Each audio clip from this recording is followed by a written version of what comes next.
कुछ महीने पहले एक भारतीय एयरलाइन के प्रमोटर ने अहमदाबाद के लिए उड़ान भरी थी। वे अडानी ग्रुप के चेयरमैन गौतम अडानी से मिलने गए थे। लोग इसे शिष्टाचार भेंट बता रहे हैं। दिलचस्प यह है कि ये दोनों दिल्ली या मुंबई जैसे बड़े एविएशन हब की बजाय साबरमती नदी के किनारे बसे शहर में मिलते हैं। अडानी का इस टॉप एयरलाइन की टॉप शख्सियत से मिलना कोई इत्तेफाक नहीं है। यह भारतीय विमानन जगत में बदलाव की आहट दे रहा है। इंडियन एविएशन सेक्टर एक ऐसा सेक्टर है जहां कई सारे पोस्टर बॉय गुमनामी में जाते देखे गए हैं। इनमें जेट एयरवेज के नरेश गोयल, एयर डेक्कन के captain GR Gopinath, Kingfisher airlines के विजय माल्या और जीवीके पावर एंड इंफ्रास्ट्रक्चर के GV संजय रेड्डी भी शामिल हैं। अब अडानी की यह मीटिंग किसके साथ हुई थी, इसे थोड़ी देर के लिए राज रखते हैं और आगे बढ़ते हैं। बात करते हैं अडानी ग्रुप के एयरपोर्ट बिजनेस की। तो 20% भारतीय एयरपोर्ट्स का कारोबार इस समय अडानी ग्रुप के पास है। अहमदाबाद, गुवाहाटी, जयपुर, लखनऊ, मंगलुरु और तिरुवनंतपुरम के अलावा मुंबई के प्रमुख हवाई अड्डों के अधिग्रहण के साथ अब भारत के हवाई यातायात के 5वें हिस्से की देखरेख अडानी ग्रुप कर रहा है। अडानी की फ्लिपकार्ट समर्थित ट्रैवल पोर्टल क्लियर ट्रिप में भी हिस्सेदारी है। साथ ही अडानी ग्रुप के हालिया अधिग्रहणों में विमान रखरखाव फैसिलिटी एयरवर्क्स भी शामिल है। साफ है कि अडानी की एविएशन सेक्टर में बड़ी महत्वाकांक्षाएं हैं। वहीं टाटा ग्रुप भी बड़े संकेत दे रहा है। टाटा ग्रुप अपने सारे एयरलाइंस कारोबार को एक साथ ला रहा है।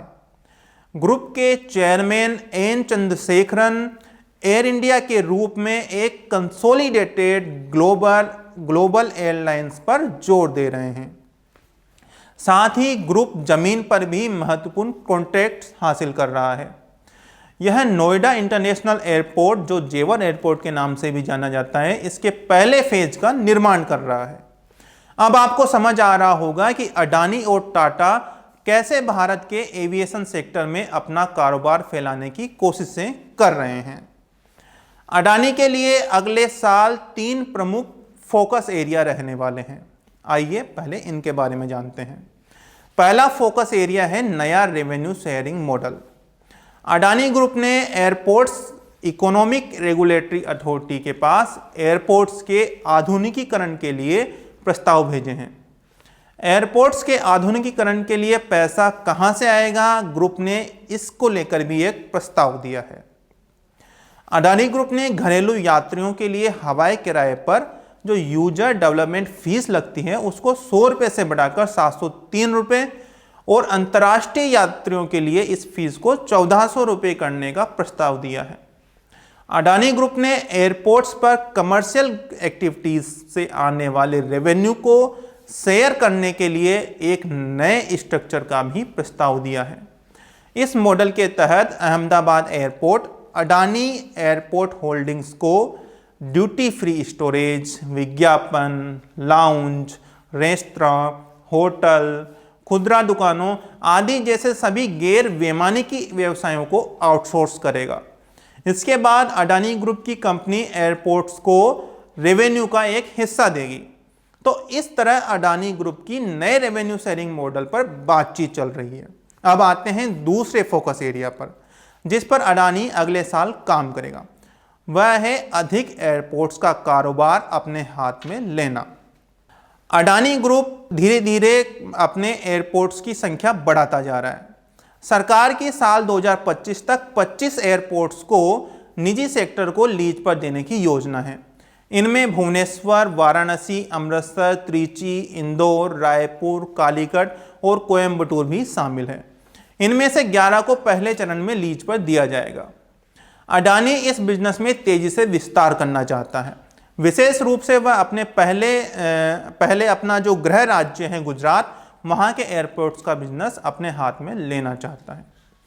और अधिक एयरपोर्ट्स का कारोबार अपने हाथों में लेने के बाद तीसरा फोकस एरिया जो अडानी ग्रुप का है वो है अधिग्रहण। अधिग्रहण के मोर्चे पर अब बात करते हैं तो एयरवर्क्स पहले ही अडानी ग्रुप के पोर्टफोलियो का हिस्सा बन गई है। अब अडानी ग्रुप की निगाह एयर इंडिया की भूतपूर्व इंजीनियरिंग इकाई एआई इंजीनियरिंग सर्विस लिमिटेड और ग्राउंड हैंडलिंग जो यूनिट है एआई एयरपोर्ट सर्विस लिमिटेड पर है। ये जल्द ही निजीकरण के लिए आ रही हैं, अर्थात इनका प्राइवेटाइजेशन होने वाला है। ऐसे में एक और ऐसा एरिया है जहां अडानी और टाटा के कॉमन इंटरेस्ट हो सकते हैं। ये जो इंजीनियरिंग यूनिट है एयर इंडिया की, यह अभी भी एयर इंडिया को सपोर्ट करती है। यह टाटा की एक रणनीतिक जरूरत हो सकती है, इसलिए टाटा भी इस यूनिट को अपने हाथ में लेने की पूरी कोशिश करेगा।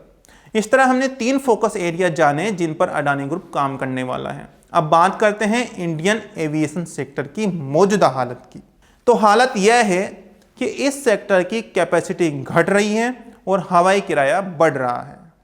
पिछले 3 वर्षों से भारतीय यात्रियों ने 30% उच्च हवाई किराए का भुगतान किया है। ईंधन की उच्च कीमतों और रुपए में कमजोरी से किराया अधिक बना हुआ है। एयर ट्रैफिक की अगर हम बात करें तो अब daily domestic passenger traffic 4.2 lakh यात्रियों के साथ दिसंबर 2019 के स्तर तक पहुंच चुका है। उच्च हवाई किराए के साथ कैपेसिटी की कमी आग में घी डालने का काम कर रही है। कोरोना महामारी से पहले एयरलाइंस 3200 डोमेस्टिक उड़ानें संचालित कर रही थी, वहीं इस समय केवल 2800 उड़ानें ही संचालित हो रही हैं। अंतर सिर्फ यह है कि इस समय फ्लाइट्स में लोड काफ़ी अधिक है, कभी कभी यह 90% से भी अधिक हो जाता है। यह कोरोना महामारी से पहले के 80% पर था। पहले फ्लाइट्स की संख्या में कमी कुछ हद तक नकदी संकट से जूझ रही स्पाइसजेट के चलते भी है। इसने अपने शेड्यूल में भारी कटौती की है। इस बीच इंडिगो और गो फर्स्ट के करीब 70 विमान ग्राउंडेड हैं।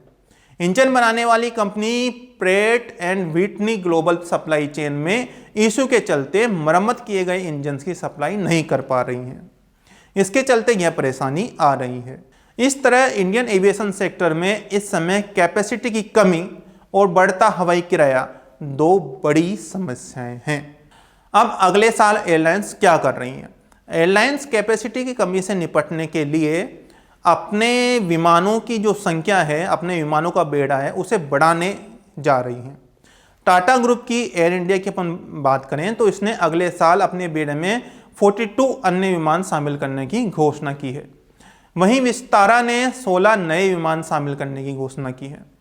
इस तरह चंद्रशेखर के नेतृत्व वाला एयर इंडिया ग्रुप अपने अगले साल हवाई किराए को कम करने में अहम भूमिका निभा सकता है। राकेश झुनझुनवाला समर्थित जो आकाशा एयर है उसकी बात करें तो इसने अपने 10 विमानों के बेड़े को लगभग 25 विमानों तक ले जाने की बात कही है। 280 विमानों के बेड़े के साथ इंडिगो हर महीने लगभग 4 नए विमान शामिल करेगी, जबकि यह आमतौर पर 3 विमान वापस भेज देती है। अब 60 विमानों के बेड़े वाले गो फर्स्ट की बात करें तो यह हर महीने एक नया विमान जोड़ने वाला है। 45 ऑपरेशन प्लेन वाली अजय सिंह की स्पाइसजेट ने अभी तक यह नहीं बताया कि वो कितने प्लेन अपने बेड़े में शामिल करेगी।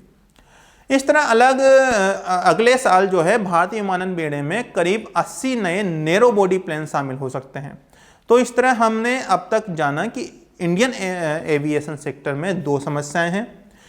एयरलाइंस अपने बेड़े को बढ़ाने पर जोर दे रही हैं और हमने यह भी जाना कि किस तरह से टाटा ग्रुप और अडानी ग्रुप इस एविएशन सेक्टर में अपने कारोबार का विस्तार कर रहे हैं। इस बात के कयास लगाए जा रहे हैं कि अगले साल 2023 में इंडियन एविएशन की कमान शांतिग्राम स्थित अडानी और बॉम्बे हाउस बेस्ड चंद्रशेखरन के हाथों में होगी। अब आते हैं इस बात पर कि अडानी की किसके साथ मीटिंग हुई थी। तो अडानी से मिलने गए व्यक्ति और कोई नहीं बल्कि भारत की सबसे बड़ी एयरलाइन के मालिक और देश के विमानन सेक्टर के नए पोस्टर बॉय इंडिगो के राहुल भाटिया थे। मैं पवन जायसवाल, कैमरामैन रोहित अत्री के साथ देखते रहिए नवभारत टाइम्स ऑनलाइन।